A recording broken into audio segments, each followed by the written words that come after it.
Hey guys, Kiwi here. In this video, I'll be breaking down and discussing Season 6 Episode 3 of Better Call Saul, giving it a full review and recap. Huge warning of spoilers for Breaking Bad, El Camino, and Better Call Saul up to Episode 603. Like the video if you end up enjoying it, subscribe to the channel, and follow me on Twitter for more Better Call Saul and Breaking Bad updates, and if you really enjoy what I do here, consider checking out my Patreon to help support the channel financially. With that being said, let's jump into the breakdown.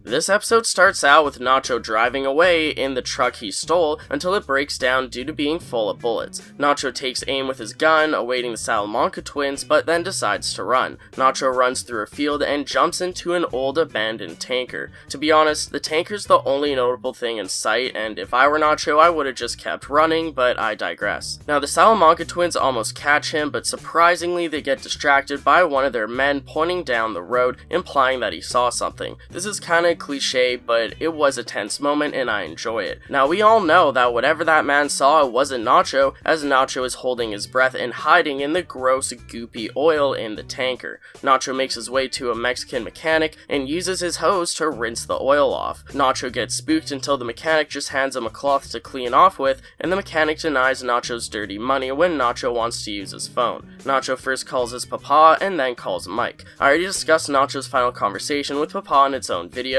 which I'll link on screen and at the end of this video. I'm glad that Nacho and Papa were able to have this final conversation, even if only one side really knew what was going on. Both actors did an amazing job here, especially since while acting these scenes, they weren't actually speaking to each other. Now, Papa's just wanting Nacho to go to the cops, unable to know that Nacho's currently being hunted and how much serious trouble he's in. It was kinda obvious that Nacho was getting his cliche closure with Papa, but I still enjoyed every moment of it. Nacho goes through so many emotions in this moment, as Michael Mando shows just an incredible range in acting. It makes sense that Papa is the first person that Nacho calls to make sure that he's still alive. Then he calls Mike to make sure that he stays that way. Nacho is actually calling Papa at the same time that Gus was telling Mike and Tyrus to go kidnap Papa at the end of episode 602, and it's revealed that we're seeing everything leading up to the Mike versus Gus and Tyrus 602 cliffhanger, but from Nacho's perspective. Anyways, Nacho calls Mike and he actually picks up, opposed to previously declining all of his calls. I'm not sure if Mike answers due to everything happening on Motel Ocatilla last episode, or if Mike just answers because,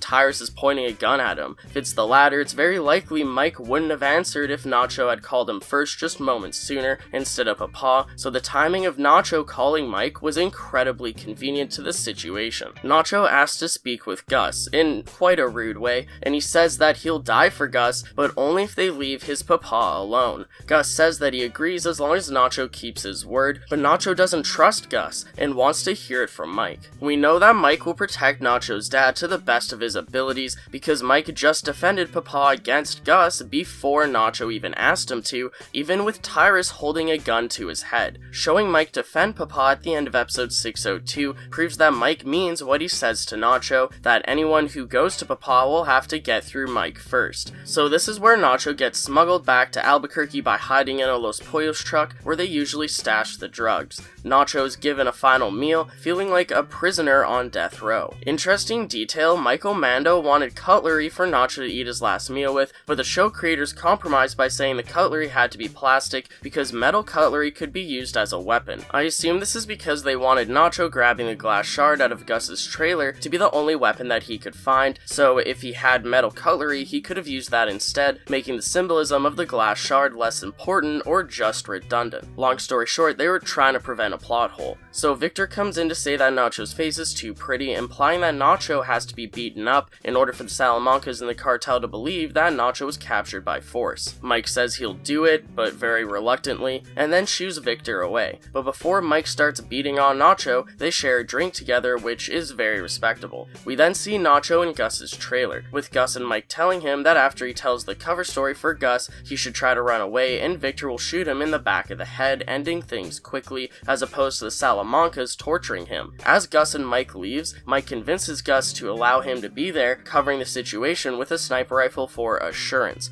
Meanwhile, Nacho drinks out of a glass inside the trailer, and as he looks into the glass, we see a shattered reflection of Nacho. Now, this is kind of a topic of debate here because it looks like he's looking down at his drink, but is he looking at his drink or is he actually looking into the trash can and seeing the broken shards of glass from the glass that Gus broke in the last episode. This implies that the shard of glass Nacho uses later on was a broken shard from the glass that Gus broke. And yes, this was confirmed by the Insider podcast, and that they didn't actually show Nacho grabbing the glass shard because they didn't want it to be too obvious. So I already have another breakdown involving that final scene that involves Nacho's death, so I'll try not to repeat myself here, but there are a few interesting details that I want to discuss and elaborate on. First off, when Nacho has Bolsa as hostage, what did Mike mean by do it? Did Mike want Nacho to kill himself? Did Mike want Nacho to kill Bolsa and anyone else he could? Or did Mike want Nacho to do the original plan and run away so Victor could shoot him? I find this very interesting because everyone had a different plan going into this. The Salamanca's plan was to torture Nacho until he told the truth. Gus's plan was to have Nacho tell the cover story, then try to run and have Victor shoot him to death. Nacho's plan was to grab a gun and kill himself, taking his fate into his own hands. And then there's Mike. He could have wanted Nacho to just stick to the plan and try to run, but I don't think Mike would have wanted or could have predicted Nacho just killing himself. So I think that Mike was so caught up in the moment that he could have possibly wanted Nacho to use Bolsa as a human shield and take down as many people with himself as possible, with Mike finishing the job. It's very likely that Mike would have sniped everyone there if Nacho started shooting people, first starting with the Salamancas, but also possibly even Gus and his henchmen too. But now on to my next question. Why didn't Nacho kill anyone when he had Bolsa's gun? I think the excuse is that if he killed anyone, the Salamancas / the Cartel would have definitely gone revenge by killing his father, but by not killing anyone, he minimizes the chances of the Cartel going after his family once he's dead. And then I also want them to explain Gus's excuse on how he captured Nacho. It seems a little fishy that Gus was the one who found him. I mean, the Salamanca twins were on Nacho's tail the entire time and then just suddenly Gus captures him. Yes, they beat up Nacho to make it look real, but I want more of an answer on how they found him without it seeming suspicious that Nacho was ever working for Gus. Now, it's interesting that we know how everyone in this final scene dies before the end of Breaking Bad. Nacho was just the first domino to fall. In Breaking Bad, the Salamanca twins die, Victor dies, Hector, Gus, and Tyrosol die, and then finally Mike dies. So Mike will see everyone he's looking at with his sniper scope die before he eventually dies too. And then a possibly unintentional but cool Easter egg is that Season 1 Episode 3 is titled Nacho, with Season 5 Episode 3 being the last time we see Nacho and his father meet in person, and then Season 6 Episode 3 is the last time that Nacho speaks with his father, along with, obviously, Nacho's death. I also believe that Episode 603 was on the anniversary of Saul Goodman's first appearance in Breaking Bad, where he said the famous "It wasn't me, it was Ignacio" line. Overall, I loved the way that Nacho went out. He wanted to go his own way, and he went out on his own terms. He was controlled the entire show, pretending to be somebody else, but finally, he was able to say how he truly feels, along with taking the ending to his life in his own hands. Now, on to the Jimmy and Kim side of this episode, which involves them getting ready for the day while looking at their Howard Con board. On this board, we see many examples of things we've seen them do this season, along with a few things I'm sure we haven't seen yet. If I have time, I may break it down in a separate video, especially if we see it again on the show. Now, Jimmy comes up with having Huel do a valet scam in order to replicate keys to Howard's car, including his car remote. We get some back and forth about how audacious their plan is, and they feel the spark from their cons once again. We get another Huel cameo this episode, which is always nice to see. Who knows if we'll see QB this season, but at least we're getting more Huel. We see Huel pull off his classic trick of pickpocketing with those slippery fingers of his, bumping into the valet worker and snatching Howard's keys. The way that they have this scheme set up is for the person replicating the keys to work as fast as possible before the valet worker even realizes that he doesn't have the keys, so then he comes back down to the parking lot to search for them. The way that Huel low-key pressures the key cutter is hilarious, and they complete their plan in the nick of time, leaving Howard's original keys on the ground for the valet worker to find as he returns moments later.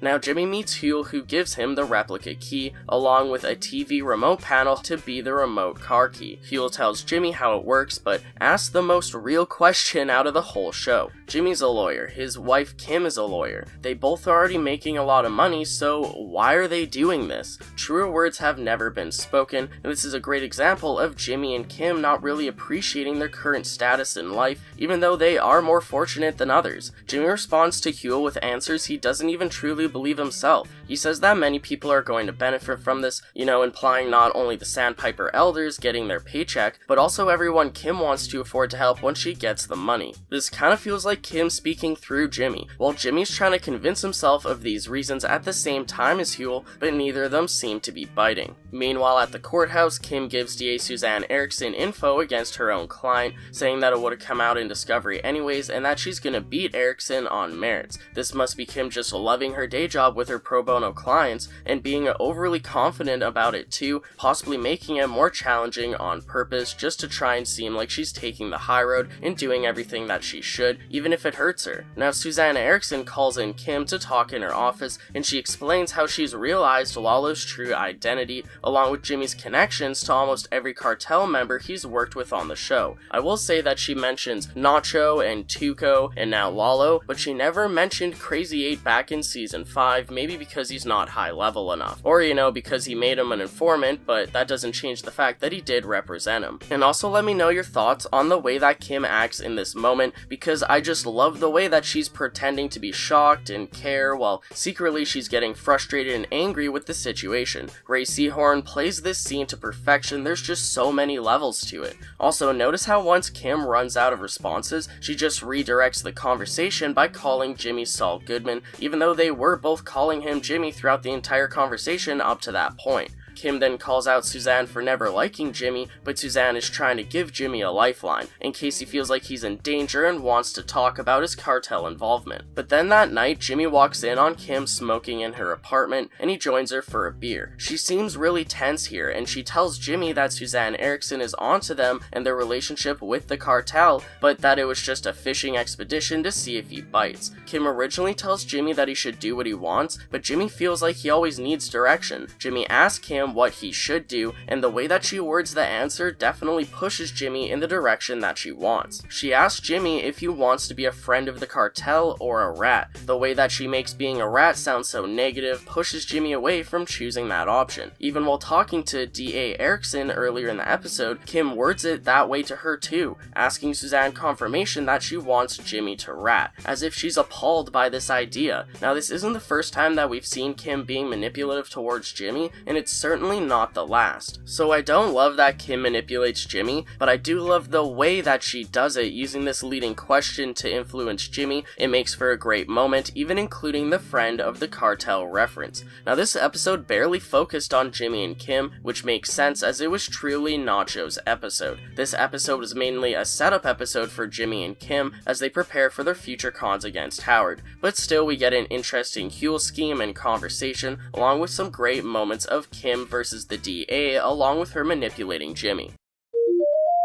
This episode gets an S tier. It was an excellent send-off to Nacho's character. Even though they were telling us it was gonna happen the entire episode, I still can't believe they did it. Now, usually when a character is in a situation like this, whether it's self-sacrifice or a suicide mission or whatever, there's always a twist where somehow they get out of it. The fact that they lead us to believe that there was going to be a twist, but then they actually just go through with it, left me in denial with what I was seeing. But what do you think? Were there points in the episode where you thought Nacho wasn't going to die? Or have you been expecting this since the beginning of season 6? I mean, I was expecting it was gonna happen eventually, but the fact that it happened in episode 3 of 13 is wild. This feels like a penultimate episode, but we still have 10 episodes left. This show is not playing around for its final season. I'd appreciate a like on the video if you've enjoyed anything I've said today, and if you're new to the channel or just haven't yet already, subscribe and hit that bell notification to stay updated on when I post new content on Better Call Saul and Breaking Bad. I thank you all so much for watching, and until next time, I'll talk to you guys later.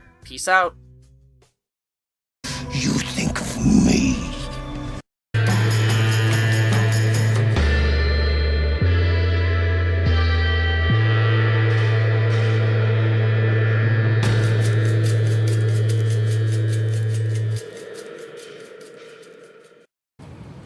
Why you do all this?